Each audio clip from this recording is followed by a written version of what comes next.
tarde, professor Saulo. Boa tarde, tudo bem. O senhor já rodou bastante o elenco ali, principalmente na lateral esquerda.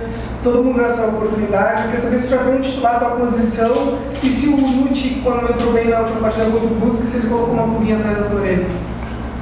Sim, até porque ele vem treinando bem já há algum tempo. Então eu estava querendo que surgisse a oportunidade para poder ele ter, justamente por conta disso. Os jogadores que se dedicam e continuam se dedicando quando sai do time ou quando perde a posição, levam muito em consideração. Ele tem feito isso, então essa oportunidade foi boa, ele entrou bem no jogo e aproveitou, e eu fico contente com isso. Levando em consideração o final da primeira fase, apesar de ter feito essa avaliação, queria que tu falasse quais foram os principais erros e acertos do Figueirense ao final dessa primeira parte da competição, agora visando o mata-mata. Passado toda essa fase, logicamente, se a gente faz uma análise em relação a números, a gente vê que nossa grande dificuldade foi jogar fora de casa. Isso é pela maneira da gente jogar. Nós jogamos da mesma forma dentro e fora de casa.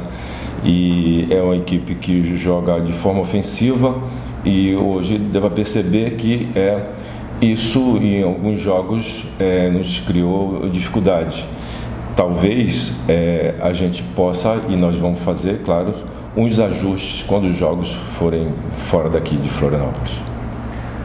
Professor, o estadual é importante, obviamente, mas a gente sabe que a menina que brilha os olhos do Figueira hoje é o brasileiro. Tu acredita nesse elenco, ele é suficiente para a Série C? E se não, qual é a principal posição que o Figueira precisa contratar? Não, nós desde o começo e continuamos, nós temos dificuldades, não temos capacidade de grande investimento.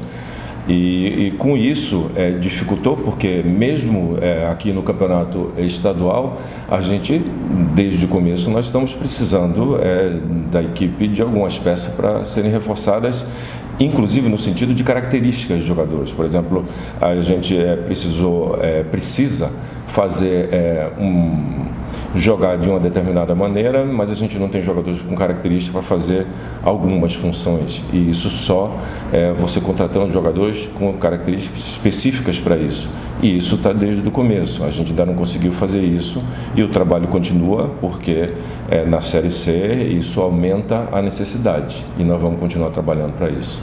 Falando sem contratações, está tendo que usar o que você tem por aqui, mas parece que alguns jogadores são mais utilizados ao longo das partidas, que não são titulares, mas acabam entrando mais que outros e às vezes não estão dando resultado. Por exemplo, citar um exemplo do Jefferson, que tem sido bem criticado, e do outro lado tem outros jogadores, principalmente da base, que às vezes tem menos rodagem, menos minutos que ele, como por exemplo o Bernabé, não são das mesmas características. Eu queria que falasse um pouco dessa avaliação de peça por peça, assim, desses jogadores que você tem utilizado mais. Os garotos que estão treinando aqui com a gente, eu acredito, quando conheci eles e passei a trabalhar, um grande futuro que o Figueirense tem nesses garotos. São garotos de futuro, de grande talento. E nós estamos passando numa fase e jogamos um campeonato com instabilidade. Nesse momento, eu não posso querer que o Renan, o Davi, o Zonta, eles resolvam o problema do Figueirense. Esses jogadores são jogadores importantes. Esse momento na carreira dele são momentos importantes, decisivos. A torcida está naturalmente, com razão, cobrando muito da gente. Então, é necessário e é importante saber os momentos de colocá-los. O Jefferson porque ele é reserva imediato. Então, a exigência dos jogos onde ele entra, quando houve uma possibilidade favorável, o Bernabé entrou e conseguiu fazer gol. Eu não posso chegar e eu não vejo ele preparado para poder ele resolver essa dificuldade que jogadores experientes não estão conseguindo resolver, que a gente tem tido dificuldade. Então isso é um cuidado que a gente tem que ter, porque são jogadores promissores, talentosos e que vão dar alegria, e não vai demorar muito tempo para estar jogando na equipe titular, não. Professor, quando a gente vai para o jogo do Raul Cabral, técnico do Luz, ele classificou o duelo entre Figueirense e Ercílio como um duelo equilibrado, mesmo o Ercílio tendo sido líder da primeira fase e decidiu o segundo jogo em casa. Tu concorda com essa afirmação? Concordo e a gente deu essa demonstração. Nós fizemos uma campanha instável, né, de altos e baixos, mas quando nos encontramos e nos enfrentamos, porque isso tem a ver muito com características de jogo e encaixe de jogo, e acho que o encaixe de jogo entre nós e o Ercílio faz com que esse equilíbrio exista. Agora, isso aconteceu no último jogo. Agora é um outro campeonato, então cada um com as suas razões e motivações, com toda certeza tem diferenças para esse jogo. E aí, no momento do jogo, essas diferenças vão aparecer porque cada um chega para esse jogo de uma maneira e vai reagir e buscar cada um a sua maneira. Então, nós sabemos que não vai ser uma coisa igual, mas que temos condições de jogar, mesmo ele sendo o melhor time do campeonato, com justiça, jogando um grande futebol, equipe forte, respeitamos muito, mas não temos dúvida nenhuma que a gente pode jogar de igual para igual. Mesmo afirmando que é um jogo equilibrado, tem sim um favoritismo pelo fato da campanha do primeiro turno desse turno do Ercílio. Eles têm uma defesa que é a melhor da competição também, com apenas 3 gols tomados. Vocês já foram lá e furaram essa defesa no jogo no Orlando Scarpelli. Eu queria que você falasse um pouco, pensando justamente nesse jogo específico que consegue se fazer diferente, porque agora é mata-mata, né? Apesar de serem 2 jogos, se não conseguir classificação, o Figueirense vai ficar sem qualidade. Não posso contar isso aqui para você, né? Ele também, claro, estudou a nossa equipe e vê a estratégia, a maneira de superar a nossa equipe. E justamente por ter esse encaixe, essa equipe, a gente tem estratégia para jogar contra eles, sim. E que é diferente de jogar com uma outra equipe. E essa estratégia é a maneira que a gente acha que pode justamente equilibrar, como você falou. Lógico que eles são favoritos e tem que ser favoritos. A melhor campanha, os números deles são melhores do campeonato justamente. Então, esse favoritismo existe. Só que no último jogo a gente viu um equilíbrio, porque o favoritismo é até entrar em campo. Entrou em campo, aí tem que se mostrar e fazer valer esse favoritismo. E aí no jogo a gente conseguiu equilibrar.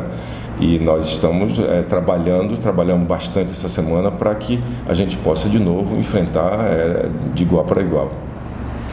Mas a gente viu no primeiro jogo entre Figueira e o Leão do Sul 2 primeiros tempos bastante diferentes. O primeiro tempo o Figueira um pouco pior na partida, e no segundo tempo o Figueira muito bom, principalmente com uma boa volúpia no setor ofensivo.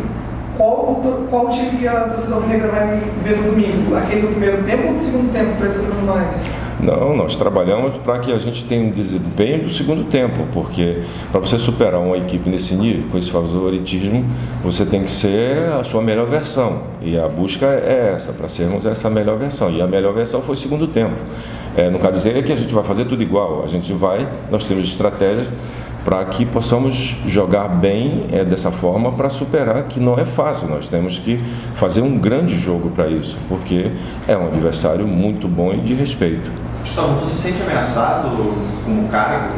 Eu sei que tem isso, até em outro momento eu perguntei a mesma coisa, e acho que tu falou que o técnico sempre está ameaçado, porque é o cargo que é o que diz o cargo, mas pelo que foi o Figueirense nesses 11 jogos durante a fase classificatória, tu se sente um pouco balançado nesse cargo? Nem um pouco. Quanto a isso não passa nem pela minha cabeça. Minha preocupação é só com o que eu tenho que fazer, as soluções que eu tenho que encontrar. Eu não me preocupo com nada disso não, porque eu confio no meu trabalho, no trabalho que eu faço. Não tem sido um trabalho fácil, é um trabalho difícil, por causa das dificuldades que nós temos, principalmente de investimento, isso dificulta bastante, mas eu estou muito confiante no que a gente fez, mesmo com todas as dificuldades e essa instabilidade, mas que a partir de agora é um campeonato que é como se recomeçasse. Então é mano a mano, 180 minutos para ser resolvidos, e isso eu acredito que pode mudar muita coisa do que foi essa primeira fase. Até por isso Assim, a nossa torcida, mesmo com toda essa dificuldade, eles assim apoiaram a gente bastante. Jogamos jogos fora aí em que a torcida adversária era maior e a nossa torcida conseguia nos incentivar bastante, mesmo com essa dificuldade e a insatisfação natural que a torcida está. Agora é um momento especial, inclusive para a nossa torcida. A gente quer muito que eles estejam lá no estádio, porque é um recomeço do campeonato e estamos nos preparando para a gente mudar o que foi o campeonato assim de irregular que nós fizemos até agora. Então são 2 jogos, o outro jogo é na casa deles, o primeiro jogo é na nossa casa, e na nossa casa a gente quer prevalecer e a ajuda da torcida sempre foi importante, e a nossa torcida tem um peso e joga a gente para cima, a gente precisa e queremos muito que eles estejam lá e espero e tenho certeza que eles vão estar lá para nos incentivar e vai ser assim decisivo para o nosso comportamento, para a gente ter a nossa confiança e motivação aumentada, que ela já existe, mas o nosso torcedor ele tem uma influência muito positiva sobre nós. Eu quero saber como é que o time vai para esse jogo com o Marcelo Luz. Durante a semana você teve alguns assuntos sobre salários atrasados, rondor, o time está focado, como é que faz para manter o foco numa hora dessa? Falar um pouco mais sobre isso. Nós estamos tendo problemas, porque o nosso problema nós resolvemos internamente, mas já faz tempo que a gente tem problema. Futebol é o seguinte, problema todo dia de espécies diferentes, mas temos todos os dias e a gente está conseguindo resolver esses problemas, inclusive financeiros. Eles não interferiram, não interferem, não vai interferir em comportamento, em motivação, em nada, porque a gente deu demonstração disso. Nós não jogamos bem em algumas partidas, e isso por consequência de adversário, de erros nossos, de desacertos do jogo, mas empenho, dedicação, inclusive no dia a dia, aqui não tenho o que reclamar desses jogadores. São altamente profissionais e aí eu não tenho preocupação com isso, isso não é minha preocupação. Confio e acredito no que eles fizeram até agora, então isso, a grande preocupação é esse, mas não esse tipo de acontecimentos que são do nosso cotidiano. A gente vai estar pronto domingo para duelar bem. Valeu, professor. Obrigado. Valeu, gente. Falou, gente. Boa tarde. Bom trabalho para você.